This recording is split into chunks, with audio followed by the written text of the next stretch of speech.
પધર police સ્ટેશનમાં દાખલ cheating કેસમાં નાસ્તા ફરતા આરોપીની ધરપકડ કરવામાં આવી છે। પશ્ચિમ કચ્છ ભુજની લોકલ ક્રાઇમ બ્રાન્ચે નાસ્તા ફરતા આરોપીઓને પકડી પાડવા માટે કરેલી સફળ કામગીરીથી પદ્ધર પોલીસ સ્ટેશનમાં દાખલ થયેલા ચીટિંગ કેસમાં નાસ્તા ફરતા આરોપીની ધરપકડ કરવામાં આવી છે। ચિરાગ કોરડિયા તથા પોલીસ મહાનિરીક્ષક સરહદી રેન્જ ભુજ તથા વિકાસ સુડા સાહેબ પોલીસ અધિક્ષક પશ્ચિમ કચ્છ ભુજના માર્ગદર્શન હેઠળ લોકલ ક્રાઇમ બ્રાન્ચના પોલીસ અધિકારીઓ નાસ્તા ફરતા આરોપીઓને પકડવા માટે વિશેષ તપાસ શરૂ કરી હતી।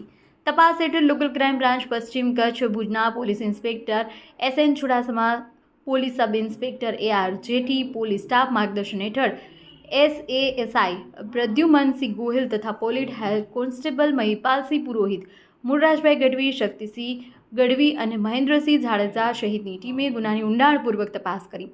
તપાસ દરમિયાન પોલીસ હેડ કોન્સ્ટેબલ મહિપાલસિંહ પુરોહિતને હ્યુમન સોર્સિસ તથા ટેકનિકલ સર્વેલન્સ દ્વારા માહિતી મળી કે પદ્ધર પોલીસ સ્ટેશનમાં દાખલ ચીટિંગના ગુનામાં નાસ્તો ફરતો આરોપી અશોક જયંતિલાલ મહેતા હાલ મહારાષ્ટ્ર રાજ્યના મુંબઈ શહેરમાં હાજર હતો। માહિતીના આધારે ટીમે તરત જ કાર્યવાહી શરૂ કરી અને મુંબઈમાં આરોપી અશોક જયંતિલાલ મહેતાની ધરપકડ કરી। ધરપકડ બાદ તેની પૂછપરછ કરવામાં આવી, જેમાં તેણે પદ્ધર પોલીસ સ્ટેશનમાં દાખલ થયેલા ચીટિંગ કેસમાં પોતાની નાસવાની હકીકત સ્વીકારી।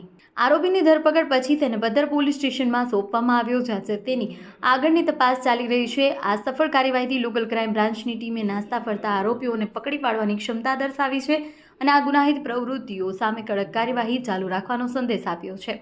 પગલાંથી પોલીસ વિભાગે ગુનાહિત પ્રવૃત્તિઓમાં સામેલ લોકોને કડક ચેતવણી આપી છે। આવા કૃત્યો સહન કરવામાં આવશે નહીં। પોલીસ અધિકારીઓએ જનતાને સુરક્ષિત રાખવા માટે સતત પ્રયત્નશીલ રહેવાની પ્રતિબદ્ધતા દર્શાવી છે।